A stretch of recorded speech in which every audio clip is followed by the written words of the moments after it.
Rabble-rouser Raj Thackeray, who took on eminent singer Asha Bhosle for the Sur Kshetra and Indo-Pak musical extravaganza, has decided not to disrupt the show. 8 vocalists from Pakistan and an equal number of Indian singers are scheduled to participate in the show produced by Bonnie Kapoor. Raj said that he has withdrawn his agitation because the show has already been shot and lots of investments have been made. Raj, who claims to be the flag bearer of Marathi sentiment, said that he has decided to back out after producers of the show assured him that they will keep public sentiment in mind in the future. Shockingly, the producer, Bonnie Kapoor, bent over backwards to please Raj to get this show on air. Joining us on the phone line is filmmaker Mahesh Bhatt. Mr. Bhatt, your initial reactions to the fact that we've seen a number of filmmakers in the recent past go and placate Raj Thackeray after he makes these kind of rabble-rousing statements. Do you not think it's a failure perhaps on part of the state administration to give confidence to its citizens?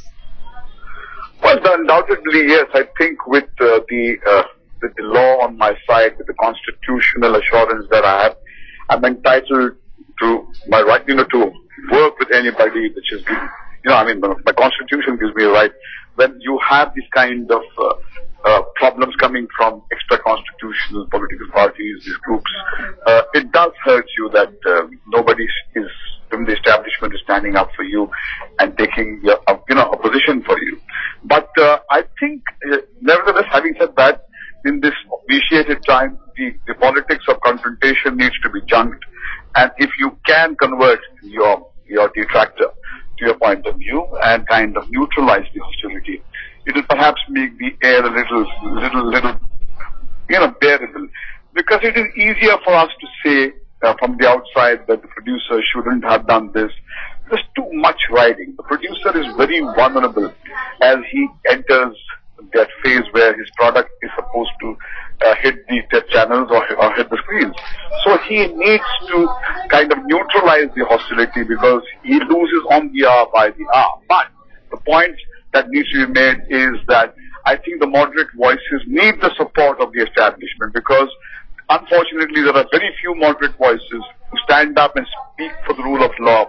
And since nobody stands for them, they seem completely isolated and the extremists get better off. But I'm very happy that the matter is resolved between for my friend Bonnie Kapoor, and I'm very happy that there is a happy ending in sight. Right, Mr. Bhatt, the fact is, like you said, it is the producers that have a lot of money riding on it. So their first goal will be to diffuse the situation and make sure that things go smoothly. But it also perpetuates this kind of behavior by these rabble-rousing parties where they hold the nation to ransom. They hold, they keep giving out these kind of extortionary threats. What do you think that the state administration can do to ensure that the interests of the people of the state and the country are protected?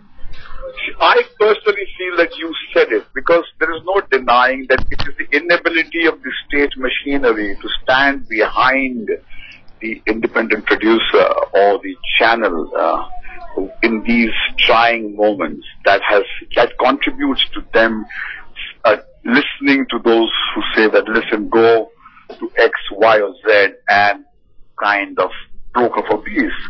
And helpless he does do what is being asked of him because he finds that sitting down at home and taking that kind of idealistic stand will result in huge losses. And understand one thing, that no matter how upright you may be or how idealistic you may be, when there are crores of rupees riding on you, there are forces around you that compel you to eat a humble pie and succumb to these forces. But there is no getting away that it is a failure of the establishment to stand behind an honest man making a living through honest means. All right.